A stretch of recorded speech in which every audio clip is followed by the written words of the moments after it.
propósito de esta idea, ¿no? De la imagen que desmonta la historia y demás, nos gustaría preguntarte por ejemplos concretos, ¿no? De usos anacrónicos en el cine o en la experiencia audiovisual.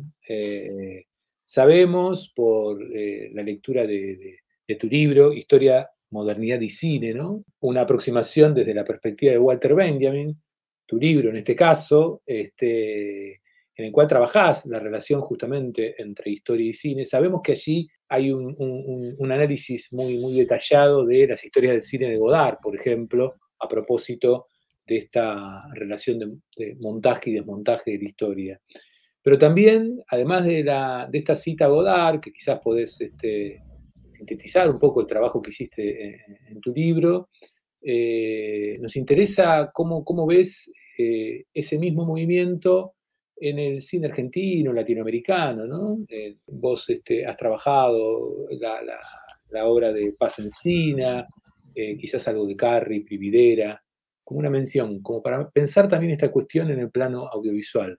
Bueno, gracias por la pregunta. A ver, en relación con las historias del cine, me parece que, bueno, que Godard hace todo lo que acabamos de decir, hace todo eso, precisamente, ¿no? Como revisa el pasado de su propia disciplina, lo revisa en primera persona, asume ese lugar. En el caso de él, un cineasta, un intelectual, asume ese lugar de agente histórico que tiene que ir a revisar, trabaja en torno también a la noción de responsabilidad, ¿no? Y que ese trabajo con el pasado y asumir que ese pasado es una construcción que hay que hacer desde el presente, que de alguna manera hasta podría ser como una definición muy elemental de anacronismo, lo hace precisamente en relación con, bueno, el cine no estuvo donde tendría que haber estado, que eran los campos de concentración y exterminio, la historia del cine no contó todavía, el cine es culpable por no haber estado en ese lugar. Bueno, y él viene, digamos, a revisar la historia del siglo a partir de una revisión de la historia del cine y lo hace también de la mano de infinita cantidad de recursos. Vos decías recién, y te agradezco el elogio y hiciste un detalle, un análisis muy detallado. Yo creo que las referencias que yo rastreé ahí y que fui tomando de algunas que reconocía y otras que tomaba de algunos autores que lo trabajaban, debe ser el 20% de todas las referencias que Godard desarrolla ahí, porque si hay algo sobre lo que trabaja es precisamente ese vínculo donde citar el pasado, como diríamos con Benjamin, ¿no? Esa cita al pasado es permanentemente un juego de apertura, todo el tiempo se está como abriendo en infinitos caminos nuevos. Además de que, bueno, él habla y filma desde un lugar muy francés, ¿no? Entonces se mete con los historiadores franceses, los historiadores del arte franceses, y sí, bueno, por supuesto, con desafiando un poco a las dos grandes tradiciones, o a las tres grandes tradiciones, la tradición europea, la norteamericana, la soviética, en relación con la historia del cine, ¿no? De todo eso me parece que yo me quedaría tal vez con una idea muy fuerte, que a mí me parece súper interesante para trabajar, que es de Didi Uberman, donde él dice, bueno, lo que hace Godard en las historias del cine tiene que ver con encontrar un espacio de trabajo entre la imagen y el texto. Para redondear entonces esta idea, me quedaría con la idea de Didi Uberman, que trabaja en relación con esta cita al pasado que produce Didi Uberman, ¿no? Y esta cita al pasado tiene que ver con el modo en el que Godard cita los pasados, esos pasados que nunca aparecen cronológicamente, que nunca aparecen ni siquiera con una ordenación que es clara en el mismo dispositivo, ya no digamos la cronología más tradicional, sino que el dispositivo mismo no es muy generoso con los espectadores, al contrario, está todo el tiempo desafiando al espectador, está todo el tiempo intentando que el espectador se ubique muy momentáneamente y muy frágilmente porque lo descoloca rápidamente. Y Didi Uberman tiene una frase interesante que dice, bueno, lo que hace Godard allí es encontrar un espacio de trabajo para trabajar con la historia, para trabajar con la disconformidad, para trabajar con todas estas cuestiones que estuvimos charlando hoy, entre la imagen y el texto. Las imágenes que se solapan, que se yuxtaponen, que se montan de una manera muy particular, donde hay un absoluta gesto decíamos, de insumisión y de reverencia en relación con las historias del cine. Por eso puede aparecer una imagen de los deportados de Auschwitz superpuesta y sobreimpresa con una imagen de Elizabeth Taylor en una película de los años 50, digamos. Solo Godard puede hacer eso sin que sea totalmente criticado, ¿no? Entonces me parece que el gesto de Godard ahí, que tiene que ver con el gesto anacrónico o con este desafío del anacronismo para las historiografías más tradicionales, ese es un gesto de desautorización, un gesto de desautorización de la historia, es un gesto de desautorización del cine. El cine mismo se convierte en un dispositivo que está todo el tiempo puesto en jaque, todo el tiempo puesto en tensión, y el espectador nunca, jamás adquiere un lugar de comodidad, ¿no? Cuando crees que más o menos entendés las referencias, te cambia la lógica. Me parece que eso es una de las cosas más interesantes que nos ha dejado Godard en esas historias. Ejemplos en el cine latinoamericano y argentino de gestos similares, no en ese grado de enormidad tal vez, en el cine más contemporáneo se me ocurren ejemplos más concretos o más, sí, como más de débil fuerza mesiánica, podríamos decir. Pero bueno, tal vez habría que nombrar mínimamente La Hora de los Hornos, porque creo que ha tenido como una propuesta de pensar la historiografía de los años 60, digamos, de los acontecimientos de los años 60, con un dispositivo muy complejo, un dispositivo que también toma distintos recursos, los mezcla, los ensambla de una manera particular y por eso pueden superponerse y pueden aparecer alternativamente Perón o el Che Guevara, ¿no? Hay un gesto de cierta irreverencia ahí de esos años fines de los 60 de Solana Cigetino, pero pensando más en dispositivos más contemporáneos, me parece que habría que nombrar indudablemente a Albertina Carri, y no estoy pensando en Los Rubios, que tal vez sea su película más transitada por los estudios de cine que piensan estas cuestiones, pero sí en los últimos años, en la película Cuatreros, donde hay un trabajo con el archivo, un trabajo con un archivo que nunca es un archivo conciliador, nunca es un archivo conformista, nunca es un archivo que traza una historia, o sea que de ninguna manera podemos especular con ninguna fantasía de que vas al archivo a buscar la verdad de los hechos. Realmente esa fantasía decimonónica está totalmente desajustada en Cuatreros.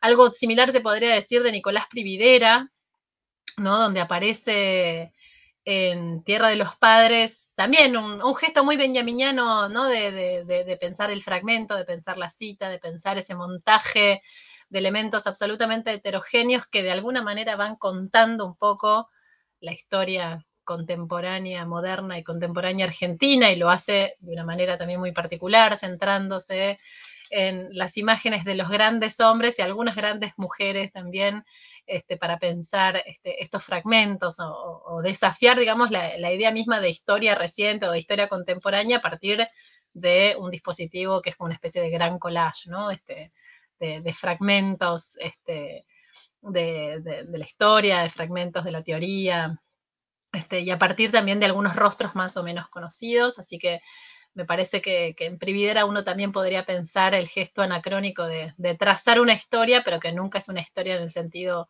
más tradicional.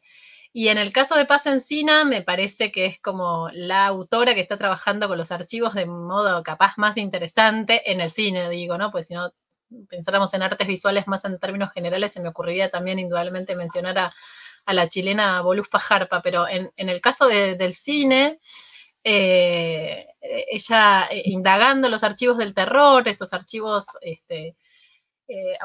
orales, digamos, que se recuperaron en relación con la dictadura de Stroessner, lo que hace, por ejemplo, en dos cortos, en Archivo Familiar, bueno, en Ejercicios de Memoria, que es un largometraje así como más, que circuló mucho internacionalmente también, pero en Archivo y Familiar en particular, lo que ella hace es ponerle imágenes a un archivo sonoro, a un archivo oral, de dos dispositivos distintos, una delación y un interrogatorio, y el gesto es absolutamente anacrónico, no solamente porque ella le vaya a poner imágenes a voces, ¿no? A esas voces que son esas voces inaudibles de las que hablaba Barbour, que no se hubieran escuchado nunca si no hubieran aparecido en un archivo arrumbadas en los 90, que lo hubiese encontrado un historiador, que encontró un montón de archivos arrumbados en una habitación medio escondida, ni tan escondida de una comisaría.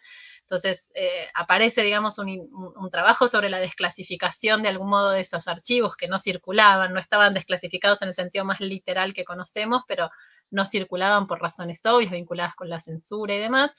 pero lo que ella hace es muy interesante porque es ese trabajo de poner la imagen desde el presente, reubicarla en una temporalidad, que es una temporalidad desde el presente para pensar un Paraguay que todavía tiene que hacerle muchas preguntas al pasado y a ese presente que construye.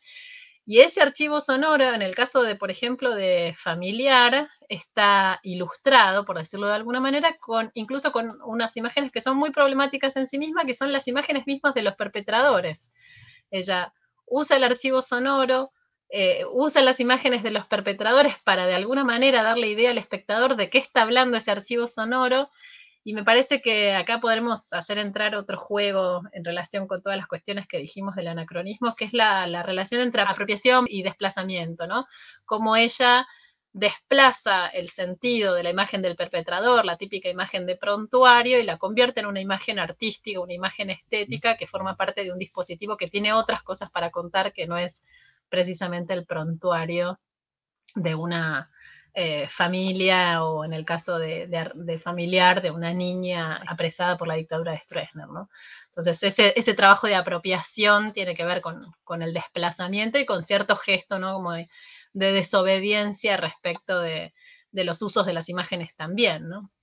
Bueno, buenísimo, Nati. Todo esto que traes, cantidad de citas que me parece que son indicios buenísimos, ¿no? Como para continuar la investigación. Me quedé pensando en que de alguna manera la cuestión del terror apareció, ¿no? En estas últimas referencias.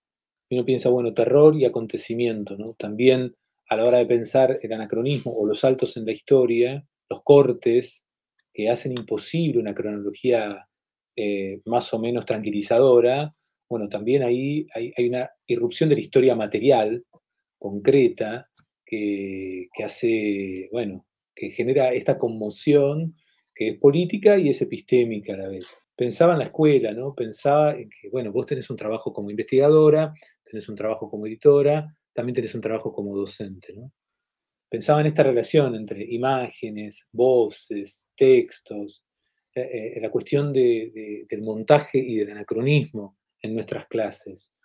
¿Cómo pensás vos justamente ese momento en este momento, ¿no? El momento de las clases, hablábamos recién de la supervivencia de las imágenes, de la necesidad de tomar una decisión a la hora de proponerle algo a los nuevos, a los recién Sí. venidos y a las recién venidas. Y en ese sentido hay un juego, un interjuego en el cual nosotros ponemos sobre la mesa esto, ¿no? Imágenes, textos, voces. ¿Cómo pensás la cuestión de la construcción de una clase, ¿no? Me parece que es la pregunta más difícil que me hiciste, sobre todo porque es la que obliga a pensar efectivamente en no lo que uno dice, ni lo que uno dice que hace, sino lo que efectivamente hace. Y en ese sentido, bueno, si nos la pasamos hablando de estos autores que no confían en las totalidades, que no confían en las verdades únicas, que desafían como los relatos unificados sobre esas grandes verdades o esos grandes relatos, claramente uno no puede pretender que una clase, ¿no?, sea eso. Y tal vez una de las principales herramientas que uno puede tener es principalmente preparar una clase, pero abrirla a la contingencia. Y abrirla a la contingencia es también asumir un riesgo. Y ese riesgo me parece que tiene que ver con la posibilidad de recursos, los recursos más tradicionales, el trabajo con los fragmentos, el trabajo con la lectura de los textos, el trabajo con alguna imagen que no sea una imagen que va a cristalizar ningún tipo de conocimiento, sino es una imagen que posiblemente habilite algún tipo de conocimiento que se construya colectivamente en el interior de una clase. Y en ese sentido pensaba, bueno, esta idea de crítica de Didi Uberman, ¿no? ¿Cómo hacer, o una pregunta que yo me haría, cómo hacer que una imagen sea una herramienta crítica? ¿Qué preguntas hacerle a la imagen de modo tal que la habilitas a los estudiantes a que sea una imagen que se puedan apropiar, quiere decir que le puedan hacer preguntas, que la puedan configurar anacrónicamente, que la puedan investigar anacrónicamente? Y ahí, no sé, se me viene a la cabeza la idea del escritor operante de Benjamin, y en vez de un escritor operante, yo pensaría, ¿no? ¿Cómo hacer que una imagen sea operante? ¿Cómo hacer que una imagen sea, que reflexione sobre sus propias condiciones de posibilidad, de algún modo, ¿no? Y también en una pregunta de Dubermaniana, muy típica, ¿no? ¿Cómo hacer para hacer decirle algo nuevo a algo tan documentado, ¿no? A veces cuando uno presenta una clase, son textos trabajados, en algunos casos incluso hasta textos muy canónicos, textos sobre los que hay muchos comentadores, donde hay un montón de palabras autorizadas. Bueno, ¿cómo habilitar ese gesto de desautorización o ese gesto de irreverencia, ¿no? Como me parece que esa es la principal apuesta, es el principal riesgo también de una clase, que la cosa se desmadre o que no quede algo muy concreto dicho sobre algunas cosas que son bastante de aquellas que hay que decir y que tienen que quedar claras o que tienen que quedar fijadas.